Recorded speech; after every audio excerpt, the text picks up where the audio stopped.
भाई और बहनों, मातृशक्ति को नमन।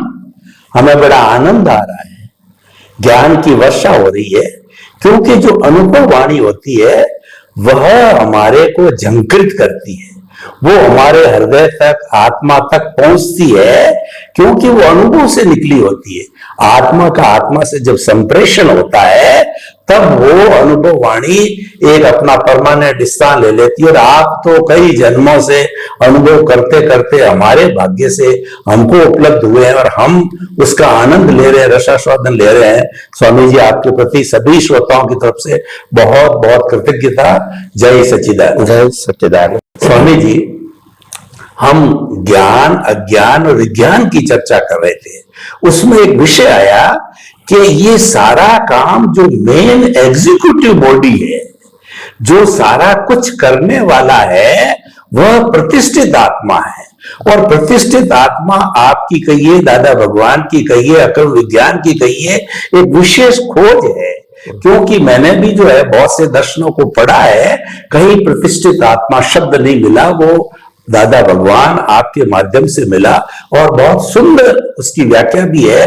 तो हमारे श्रोतागण, क्योंकि ये बहुत जिज्ञासा का विषय है, तो प्रतिष्ठित आत्मा को थोड़ा खोल करके बताइए, क्योंकि ये ऐसा विषय है कि हम पुरुषार्थ की बात करते हैं, तो पुरुषार्थ का माध्यम क्या है? पुरुषार्थ का माध्यम प्रतिष्ठित आत्मा है। इसको जितनी बार खोल खोल के समझेंगे तभी हमारा ये सारा विज्ञान खुला होगा। yes, तो कृपया प्रतिष्ठित आत्मा के बारे में थोड़ा खोल के बताइए। यस। वैसे तो सामाजिक और धार्मिक दृष्टिकोण से पुरुषार्थ मन वचन काया करता है, वही हमारे शास्त्र या धर्मगुरु बताते हैं सभी धर्म के अंदर। वास्तव में पुरुषार्थ का काम न मन वचन काया का है और न ही आत्मा का है। मन वचन काया वो तो कर्मों के भुगतान का साधन मात्र है, इसीलिए वो पुरुषार्थ कर नहीं सकते। मन वचन काया का क्रिएटर, ऑपरेटर, डिस्ट्रॉयर कुदरत है, और इसीलिए हम इसको स्वतंत्रता से कुछ कर सकते नहीं है। और आत्मा खुद ही चेतन, अविनाशी और सभी प्रकार की अन्य शक्तियों वाला होने के नाते उनको कोई पुरुषार्थ करने की आवश्यकता नहीं है। तो न आत्मा करेगा और न ही शरीर करेगा। तो पुरुषार्थ कौन करेगा? पुरुषार्थ मात्र प्रतिष्ठित आत्मा करेगा। मगर प्रतिष्ठित आत्मा को कैसे समझेंगे? तो प्रतिष्ठित आत्मा का मतलब होता है प्रतिष्ठा करने वाला। राग की प्रतिष्ठा, द्वेष की प्रतिष्ठा, कसायों की प्रतिष्ठा, कर्मों की प्रतिष्ठा, क्रोध, मान, माया, लोभ की प्रतिष्ठा। ये प्रतिष्ठा जैसी करेंगे वैसे कर्म बनेंगे, और जैसा कर्म बनेगा ऐसा कर्म फल कुदरत देंगे। तो प्रतिष्ठा करने वाला, कर्म की प्रतिष्ठा करने वाला, कर्म कितने भी प्रकार के हैं, मगर सभी कर्मों की प्रतिष्ठा करने वाला प्रतिष्ठित आत्मा है। तो ये प्रतिष्ठित आत्मा का काम प्रतिष्ठा करना है। उसका अलग अलग नाम है। इसको लाइव ईगो ये भी बोलते हैं, इसको मिश्र चेतन भी बोलते हैं। चेतन और जड़ का मिश्रण, वो मिश्र चेतन।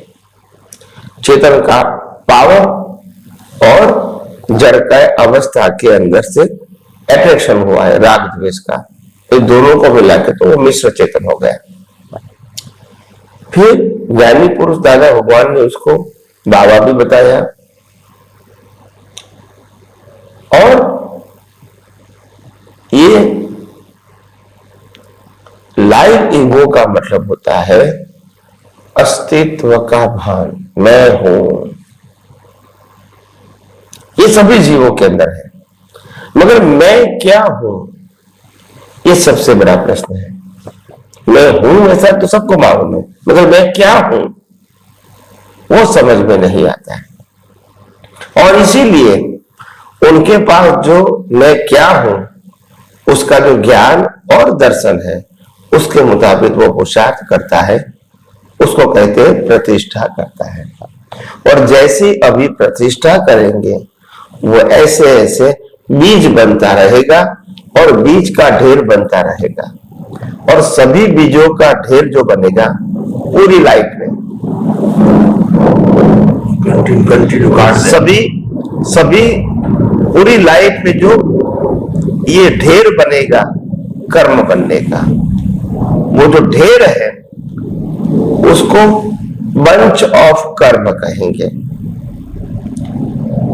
एक कर्म को इंग्लिश में कॉज कहते हैं, और बंच ऑफ कर्म को पूरी लाइफ के कॉजल बॉडी कहते हैं।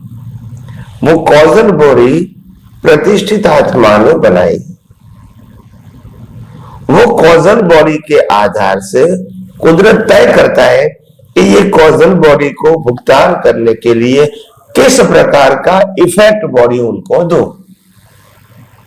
कॉजल बॉडी के आधार से, चाहे उसका मनुष्य का बर्थ दो, मनुष्य में भी स्त्री या पुरुष का दूं, या तो पशु योनि में कोई योनि में उसका जन्म दूं, बॉडी दूं, या नरगति का बॉडी दूं, या देवलोक का बॉडी दूं, कौन सा बॉडी दूं, तो वो कर्म के आधार से डिसाइड करेंगे। और जैसा कर्म की क्वालिटी होगी उसको भुगतान के लिए इसी प्रकार के शरीर रूपी साधन कुदरत प्रोवाइड करेगा। और जब साधन देगा तो साधन को जिंदा रखने के लिए, चलाने के लिए, और कर्म की भुगतान के लिए, और उसका अंत लाने की सभी प्रक्रिया कुदरत ही करेगी। तो इसीलिए जो प्रतिष्ठित आत्मा शब्द है वो दादा भगवान की खोज है, बहुत बड़ी खोज है। और हमने वो प्रतिष्ठित आत्मा के ज्ञान को और एनलार्ज किया, नया नहीं किया, एनलार्ज किया, और उसको लोक भोग्य भाषा में लोगों को बताने की कोशिश किया। और इसीलिए लोग धीरे धीरे उन बातों को समझने लगे।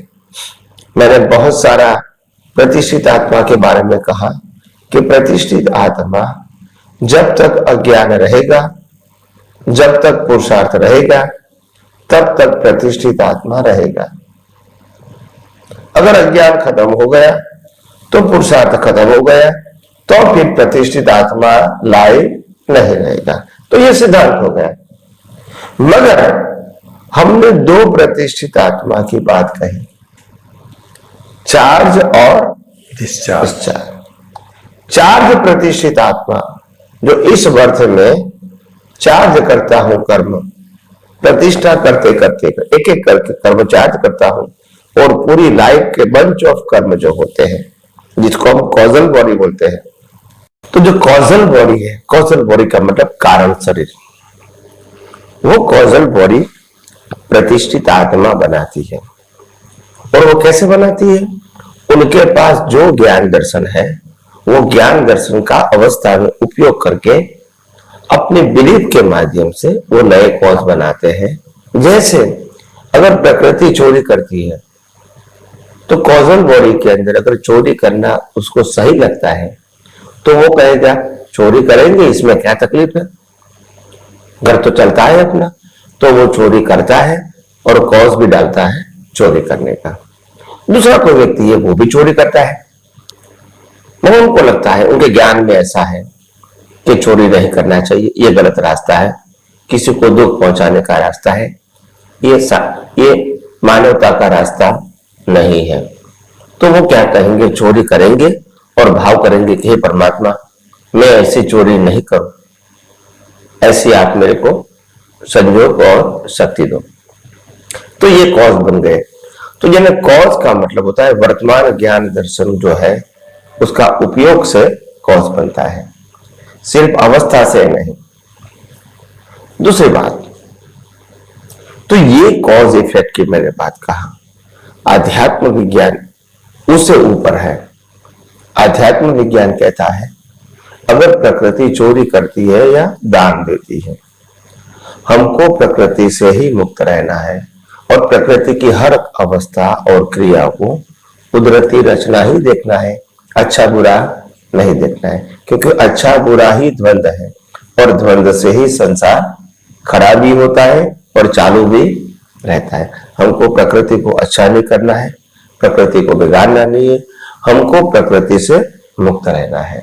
और इसीलिए हम आध्यात्म विज्ञान में प्रकृति की अवस्था और 5 ज्ञानेंद्रियों से अनुभव में आती पूरी सृष्टि, उसमें जो भी दिखता है, जो भी अनुभव होता है, इसको सिर्फ और सिर्फ कुदरती रचना देखना, यही केवल दर्शन का पुरुषार्थ है। और यही पुरुषार्थ से हम सभी प्रकार के अज्ञान को धीरे धीरे मिटा सकते हैं। यह प्रक्रिया है और कोई चमत्कारिक रास्ता नहीं है। और इसीलिए अज्ञान को मिटाने के लिए विज्ञान के अलावा और कोई रास्ता नहीं है। धर्म से अज्ञान मिटता नहीं है, धर्म से अज्ञान परिवर्तन होता है, मिटता नहीं है, क्योंकि धर्म कर्तापन और मालिकीपन के साथ होता है। और इसीलिए धर्म प्रकृति को बदल सकता है, अज्ञान को मिटा सकता नहीं है। और मुक्ति का मार्ग अज्ञान को मिटाना है with the help of universal truth. तो इसी तरह मैंने ये जो प्रतिष्ठित आत्मा की जो बात है, वो प्रतिष्ठित आत्मा की बात को अभी इस प्रकार के लेवल से समझाने की कोशिश किया।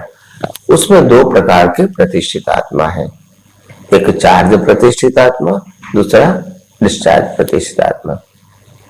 ये भाव में जो चार्ज किया है मन बुद्धि चित्त अहंकार से, इसको चार्ज प्रतिष्ठित आत्मा की प्रोसेस कहेंगे। ये प्रोसेस मन बुद्धि चित्त अहंकार में होती है। चार्ज के भाग में यही प्रक्रिया नेक्स्ट बर्थ में डिस्चार्ज के रूप में काम करती है। जब डिस्चार्ज होता है तो ऑटोमोबाइल है, इसमें आप कुछ अलग से कर नहीं सकते।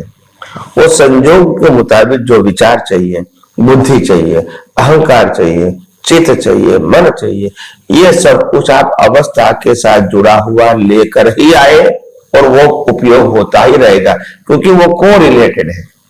जो अंदर मन है, मन बुद्धि चित्त अहंकार है, उसके मुताबिक जैसा उकलेगा उसी के कंसर्न में कुदरत हमको संजोग देती रहेगी।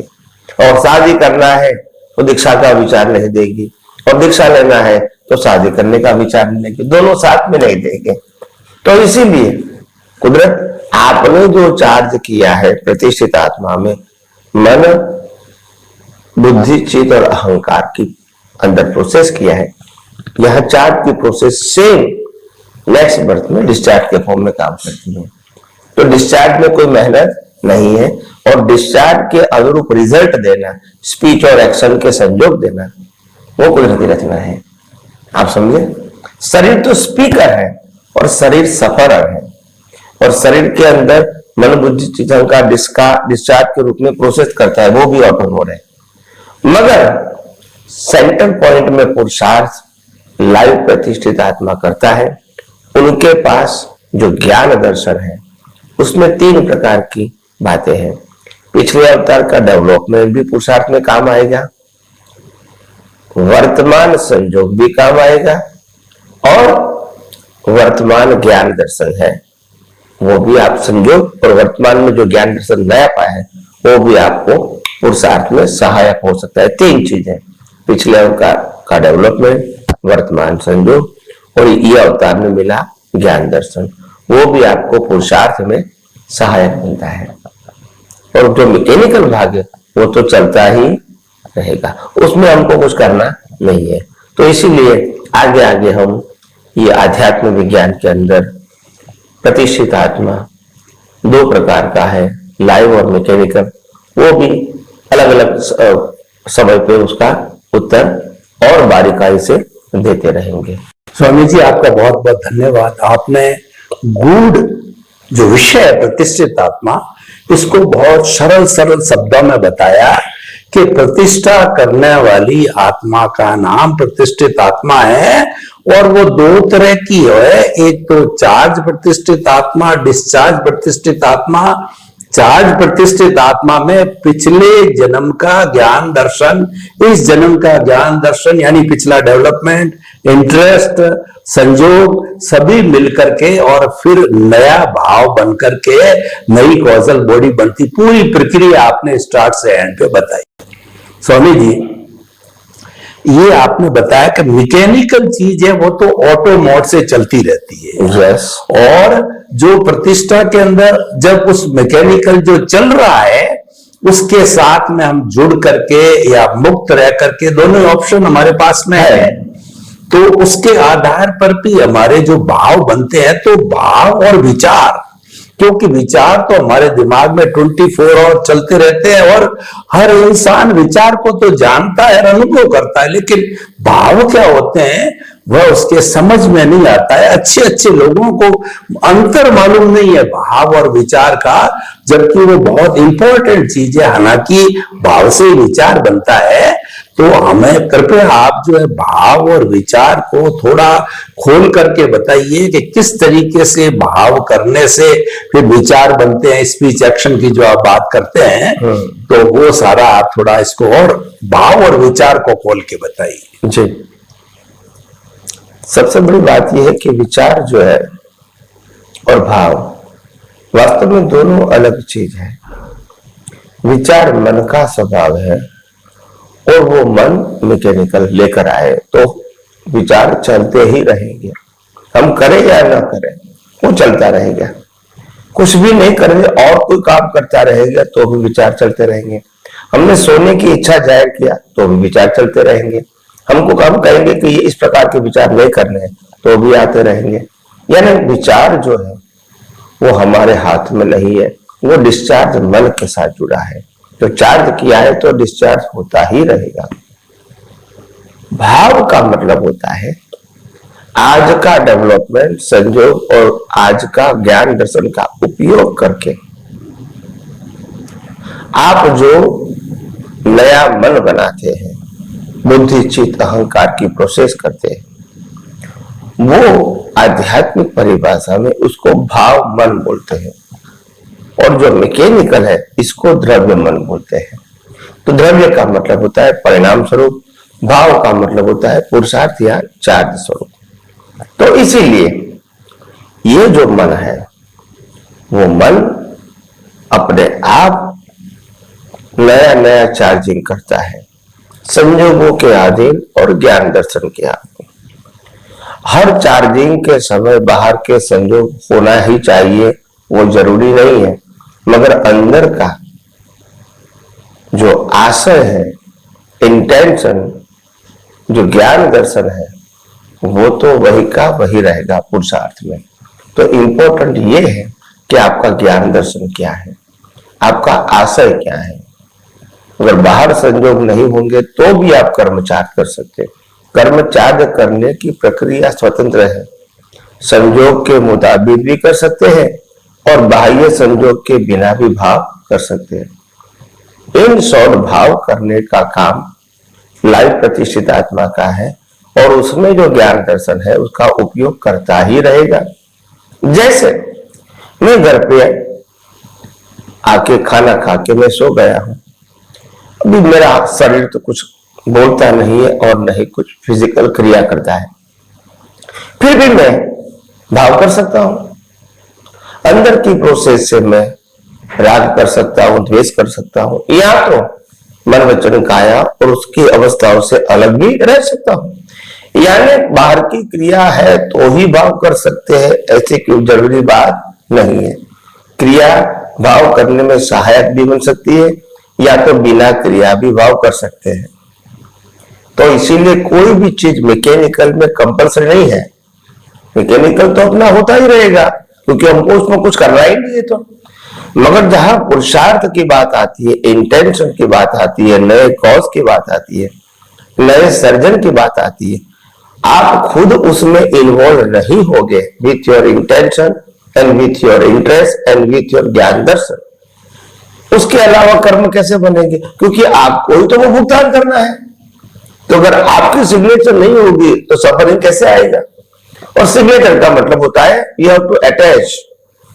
तो इसी प्रकार से हम जो विज्ञान की बात करते हैं वो अटैचमेंट के लिए नहीं है, हमको उससे जुड़ने के लिए है। विज्ञान से जुड़ो और रिलेटिव सत्य से मुक्त रहो। तो जुड़ने का मतलब होता है पहले हम प्रकृति और रिलेटिव बिलीफ से जुड़े थे, अभी हम परमात्मा और सनातन सत्य से जुड़े दृष्टि से। ये हमारे लिए इंपॉर्टेंट है। और धीरे धीरे रिलेटिव सत्य की हर बिलीफ की वैल्यू धीरे धीरे खत्म होती जाएगी। एक दिन जीरो हो गई रिलेटिव सत्य की वैल्यू आपकी दृष्टि में, उसका नाम ही केवल दर्शन हो गए। तो बहुत सिंपल प्रोसेस है। यहाँ इंटरेस्ट लेके एक बार पूरी दृष्टि में विज्ञान को सेट करने की जरूरत है। और एक बार सेट हो गया, भले धीरे धीरे अप्लाई करो। दिन में 5, दिन में 5%, 1%, 2%, 3% भी रहता है आउट ऑफ 24 आवर्स, कोई बात नहीं। स्टार्टिंग तो हुई है, तो आप सही रास्ते पर जाते हैं, वो बहुत ही इंपॉर्टेंट है। तो आइए हम सब ये विज्ञान को और आगे सिद्धांत की भाषा में समझने की कोशिश करेंगे और हमारे सबका जीवन धन्य बनाएंगे। स्वामी जी, आपका बहुत बहुत धन्यवाद। आपने भाव और विचार को सूक्ष्म दृष्टिकोण से सब बताया। तो सारी आपके इन बातों से जो मैं समझा हूं, भाई और बहनों, दर्शक और श्रोतागण, 2 मुख्य सिद्धांत है कि मन वचन काया से मुक्त, ऐसा मैं शुद्ध आत्मा हूं। यानी प्रकृति और पुरुष को अलग अलग रखो, हर दृष्टिकोण में 24 आवर जीवन भर अलग रखना है। और मन वचन काया तथा उससे जुड़ी हुई हर अवस्था मात्र कुदरती रचना, और वो व्यवस्थित है। जितना जितना आप उसको कुदरती रचना समझते रहोगे, उतना उतना आपका जीवन अच्छा बनेगा, कॉजेज कम पड़ेंगे और मुक्ति की ओर बढ़ते रहोगे। स्वामी जी, आपका बहुत बहुत धन्यवाद। और हमारे जो श्रोतागण है वो मंत्र मुग्ध हो रहे हैं, क्योंकि उनको आनंद की वर्षा हो रही है, सच्चा ज्ञान मिल रहा है, रियल पुरुषार्थ की बात मिल रही है। आपके प्रति बहुत बहुत कृतज्ञता। जय सच्चिदानंद। जय सच्चिदानंद।